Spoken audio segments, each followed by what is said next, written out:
کہ ایک تو یہ چیز کہ اس رپورٹ کے اندر کسی بھی ڈاکٹر کا نام مینشن نہیں ہے کہ کون کون سا ڈاکٹر جو ہے وہ گیا اور انہوں نے جا کے وہ رپورٹ بنائی، نہ پیرامیٹر جو ہیں اس پہ لکھے گئے ہیں.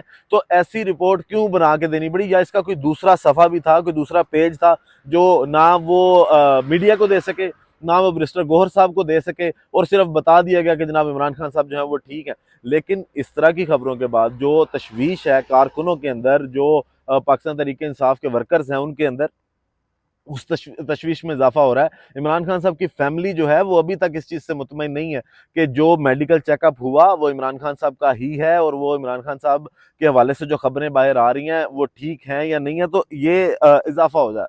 اب حکومت نے جو بلنڈر کیا وہ کیا بلنڈر تھا؟ سب سے پہلے یہ کہ لگتا یوں ہے کہ شاید شنگھائی تعاون تنظیم جو 16 اکتوبر کی رات کو ختم ہو جائے گی، اور جو سربراہان مملکت دوسرے ملکوں سے آئے ہوئے ہیں، وزیر خارجہ کچھ آئے ہیں، کچھ وزیر اعظم آئے ہوئے ہیں، تو ان کی واپسی کا سلسلہ کل رات سے جو ہے وہ شروع ہو جائے گا. اس کے بعد حکومت کے پاس ٹائم ہی ٹائم ہے، ڈنڈے ہی ڈنڈے ہیں، فورس ہی فورس ہے کہ وہ جب مرضی جس مرضی احتجاج کو جو ہے وہ روک سکیں. تو کیا بیرسٹر گوہر صاحب سے 24 گھنٹے لے لیے گئے ہیں کہ آپ جو کال تھی 15 اکتوبر کی اس کو واپس لیں؟ اس کے بعد یہ ایک میڈیکل رپورٹ جس کا کوئی عطا پتہ نہیں ہے کہ وہ ٹھیک ہے بھی ہے یا نہیں ہے. اور اگر کچھ کوئی مسائل نہیں تھے تو وہ جب ان کی انٹری کر لی گئی تھی ڈاکٹر عاصم صاحب کی تو ان کو جانے دیتے. اب آپ نے ان کو جانے بھی نہیں دیا. اب ڈاکٹر عاصم صاحب بغیر معائنہ کیے واپس آ گئے، حالانکہ ان کو یقین دہانی کروائی گئی. وہ لاہور سے فلائٹ لے کے اسلام آباد پہنچے، راولپنڈی گئے، اور آج جس طرح سڑکیں بند تھی اس کے باوجود وہاں پہنچنا بھی اڈیالہ کے اندر ان کی ایک بڑی ہمت کی بات تھی کہ وہ وہاں پہ پہنچے. لیکن پھر وہی بدنیتی اور ایک بلنڈر اس کو کہا جا سکتا ہے کہ حکومت نے ان کو اندر نہیں جانے دیا. لیکن بیرسٹر گوہر صاحب کیوں خاموش ہیں؟ وہ ہر معاملے پہ کیوں خاموش ہیں؟ وہ کے پی کے ہاؤس کے اوپر جب حملہ ہوتا ہے تو تب بھی خاموش، وہ آج اس رپورٹ کے اوپر بھی، بلکہ وہ آ کے لوگوں کو خوشخبری سنا رہے ہیں. لیکن بیرسٹر گوہر صاحب بھی جو ہے وہ عمران خان صاحب کے جو فیملی ہے ان کو مطمئن نہیں کر سکے. اب اسی حوالے سے اس رپورٹ کے اوپر ایک صحافی ہیں مہر شرافت صاحب، انہوں نے یہ سوال بھی اٹھایا کہ یہ جس طرح کی سمپٹمز بتا رہے ہیں نا، اس سے یہ لگتا ہے کہ عمران خان صاحب کے کو سلو پائزننگ کی گئی ہے.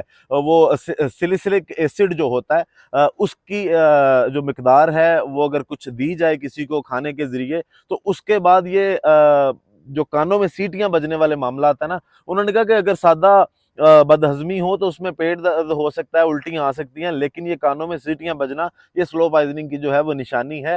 تو سوالات بہت سے اٹھ رہے ہیں. اب جناب بات کرتے ہیں کہ جو ٹویٹس انٹرنیشنلی آج کیے گئے، جو آج بہت زیادہ تعداد میں ری ٹویٹ بھی کیے گئے اور لوگوں نے جس قدر سوال اٹھائے، اس میں سب سے جو امپورٹنٹ کچھ ٹویٹس ہیں وہ آپ کو پڑھ کے سناتے ہیں، ان کا اردو میں ترجمہ کہ وہ جناب کس نے کیا. اب یہ کرسٹیان بیکر ہیں اور یہ ایم ٹی وی سے ان کا تعلق ہے اور بڑی یہ مشہور ایم ٹی وی سے ریلیٹڈ پرسنالٹی ہیں. انہوں نے یہ کہا کہ ایسا لگتا ہے کہ امن و امان اور انسانی حقوق نہ صرف پاکستان میں بلکہ بین الاقوامی سطح پر بھی تشویشناک حد تک ٹوٹ چکے ہیں. اتنی بے گناہ جانیں ماری گئیں یا ان کے ساتھ بدسلوکی کی گئی، اتنے مظالم کیے گئے اور اقوام متحدہ کی بہت سی قراردادیں ٹوٹی. کوئی حکومت، کوئی بین الاقوامی ادارہ یا انسانی حقوق کی تنظیم کامیابی سے مداخلت نہیں کرتی. زندگی کے دائیں جانب کون کھڑا ہے؟ امن اور انصاف کون لاتا ہے؟ آج کے ہیرو کہاں ہیں؟ جیل میں یا جنت میں؟ خدا ان کو بچائے. تو یہ جناب کرسٹیان بیکر نے یہ ٹویٹ کیا. اس کے بعد عمران خان صاحب کے جو دوست ہیں، انہوں نے قریبی دوست ہیں عمران خان صاحب کے، جارج گیلوے، انہوں نے بھی ٹویٹ کیا اور انہوں نے کہا کہ میں اپنے دوستوں سے اپیل کرتا ہوں کہ یہ عمران خان کی زندگی بچانے کے آخری دن ہیں. جارج گیلوے کا یہ ایک 2 لائنوں کا ٹویٹ جس نے بہت سے سوالات اٹھائے ہیں، اور یہ عمران خان صاحب کے بڑی قریبی ساتھی ہیں. اس سے پہلے جو آج سارا دن ہیڈ لائنز میں بھی رہا، لوگوں تک یہ ٹویٹ پہنچا اور بار بار لوگوں نے اس کو ری ٹویٹ کیا، اس میں جمائمہ خان نے جو پہلا ٹویٹ کیا وہ بہت لمبا تھا. اب اس ٹویٹ میں وہ کیا کہتی ہیں کہ گزشتہ چند ہفتوں میں میرے بیٹوں کے والد عمران خان کے جیل میں ہونے والے سلوک کے حوالے سے سنگین اور تشویشناک پیش رفت ہوئی ہے.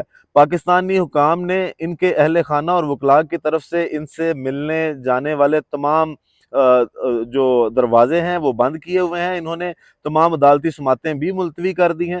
ذاتی ملاقاتیں منقطع کرنے کے علاوہ اور عدالتی حکم کی خلاف ورزی کرتے ہوئے 10 ستمبر کو ان کے بیٹوں سلیمان اور قاسم خان جو برطانوی ہیں اور لندن میں رہتے ہیں کو ان کی ہفتہ وار کالیں روک دی گئیں. مطلب 10 ستمبر سے لے کے اب تک عمران خان صاحب کا ان کے بیٹوں سے بھی رابطہ نہیں کیا گیا کروایا گیا. اس کے بعد وہ کہتے ہیں جناب ان کی ہفتہ وار کالیں روک دی گئیں. ہمیں اطلاعات موصول ہوئی کہ حکام نے اب اس کے سیل کی لائٹس اور بجلی بند کر دی ہے اور اس سے اب کسی بھی وقت اپنے سیل سے باہر جانے کی اجازت نہیں دے رہے. مزید جناب انہوں نے اپنے ٹویٹ میں لکھا کہ جیل کے باورچی کو چھٹی پر بھیج دیا گیا. وہ مکمل طور پر الگ تھلگ قید تنہائی میں ہے. لفظی طور پر اندھیرے میں بیرونی دنیا سے کوئی رابطہ نہیں. اس کے وکلاء اس کی حفاظت اور بہبود کے بارے میں فکر مند ہیں. پھر جناب مزید وہ لکھتی ہیں کہ یہ کارروائیاں عمران خان کے خاندان کے ساتھ ان کی پارٹی کے اراکین اور حامیوں کو اور پاکستان میں تمام سیاسی اپوزیشن کو خاموش کرنے کی کوشش میں مسلسل نشانہ بنائے جانے کے تناظر میں سامنے آئے ہیں. عمران خان کے بھتیجے حسان نیازی جو ایک عام شہری ہیں اگست 2023 سے فوجی حراست میں ہیں. حال ہی میں عمران خان کی بہنیں عظمیٰ اور علیمہ خان جنہوں نے ان کی طرف سے بات جاری رکھی کو بھی گرفتار کر لیا گیا جبکہ وہ ان کی طرف سے بات کرتی رہیں. پرامن طریقے سے ایک مظاہرے کے لیے اور فی الحال جیل میں بند ہیں باوجود اس کے کہ ان کی قید کی کوئی مناسب یا قانونی بنیاد نہیں ہے. تو جناب عمران خان صاحب کی بھی کوئی مناسب اور قانونی یا آئینی بنیاد نہیں ہے. جتنے بھی کیسز عمران خان پہ تھے جن کے اندر ان کی گرفتاریاں تھیں وہ ختم ہو چکے ہیں. وہ سائفر ہو وہ اگر توشہ خانہ کا پہلا کیس ہو وہ یا عدت نکاح کیس ہو تو اس کا جو بھی حال ہوا ہے وہ سب نے دیکھا. لیکن یہاں پہ کون سا آئین کون سا قانون روز آئین اور قانون کے ساتھ کھلواڑ کیا جاتا ہے. پھر اس کے بعد جناب وہ مزید لکھتی ہیں کہ فوری طور پر ہم عمران خان کی رہائی اور ان کی بہنوں اور بھتیجوں کی رہائی کے ساتھ ساتھ ان کے بیٹوں کے اپنے والد سے رابطے کو بحال کرنے کا مطالبہ کر رہے ہیں تاکہ انہیں پہلے ہاتھ سے یقین دہانی ہو سکے وہ ٹھیک ہے اور اس کے ساتھ برا سلوک نہیں کیا جا رہا. تو اس کے 4 گھنٹے کے بعد انہوں نے ایک اور ٹویٹ کیا اور اس میں کہا کہ میں پاکستانی سیاست پر عام طور پر تبصرہ نہیں کرتی. میں بہت سے سیاسی معاملات پر عمران خان سے اختلافات کرتی ہوں لیکن یہ سیاست کے بارے میں نہیں ہے. یہ میرے بچوں کے والد ان کے انسانی حقوق اور بین الاقوامی قانون کے بارے میں ہے. پچھلے کچھ برسوں سے مجھے مسلم لیگ نون کے گنڈوں کی طرف سے گنڈا گردی اور ہراساں کیا گیا جس میں عصمت دری کی دھمکیاں اور سازشی نظریات شامل ہیں. اس وقت پاکستان میں ٹویٹر ایکس پر پابندی عائد ہے. پی ٹی آئی پارٹی کے ارکان اور سویلین حامیوں کو اغوا کر لیا گیا ہے. جو بھی پلیٹ فارم سے بات کر رہا تھا وہ اب جیل میں ہے اور اسے خاموش کرا دیا گیا ہے. عمران خان کی تصویر اور نام کو میڈیا پر سینسر کر دیا گیا ہے. پاکستان کی ورلڈ کپ 92 جیت کی کسی بھی کوریج سے اس کی تصویر میں اپنے بچوں کو نکالنا جو ہے وہ انہوں نے کہا اس چیز کی نشانی ہے. میں اپنے بچوں کی مقروض ہوں کہ وہ پاکستان میں جو کچھ ہو رہا ہے اس کے بارے میں کچھ حالات جاننے کی کوشش کریں. براہ کرم جس طرح بھی ہو سکے مدد کریں. شکریہ. تو جمیمہ خان صاحبہ جو ہیں انہوں نے بھی مدد کی اپیل کی ہے. تو اب معاملہ جو ہے یہ صرف پاکستان کی حد تک نہیں رہ گیا, یہ پاکستان سے باہر بھی چلا گیا. لیکن پاکستان تحریک انصاف کی جو لیڈرشپ ہے اور خاص کر وہ شخص جس کے حوالے عمران خان صاحب نے پوری پاکستان تحریک انصاف کر دی, اس کو چیئرمین پی ٹی آئی بنایا, ان پہ اعتبار کیا, آج اگر ان کی باتوں پہ ان کی فیملی کو اعتماد نہیں ہے تو یہ بیرسٹر گوہر صاحب آپ کے سوچنے کے لیے ایک لمحہ فکریہ کہ آپ کہاں کھڑے ہیں. لوگ آپ پہ اعتماد کیسے کریں اگر آپ ہر معاملے پہ یا خاموشی رکھیں گے یا وہی بات کریں گے جو یا محسن نقوی صاحب چاہتے ہیں یا طاقتور چاہتے ہیں, تو سوالات جو ہیں وہ آپ کے اوپر بھی اٹھائے جائیں گے. اب لوگوں کو اس پہ کتنا یقین ہے, آپ لوگ اس پہ کتنا یقین کرتے ہیں وہ آپ کمنٹ سیکشن میں ضرور بتا سکتے ہیں. ویڈیو کا اختتام کرتے ہیں اسی دعا کے ساتھ کہ اللہ تعالیٰ پاکستان پر اپنی رحمت نازل کرے. پاکستان زندہ باد.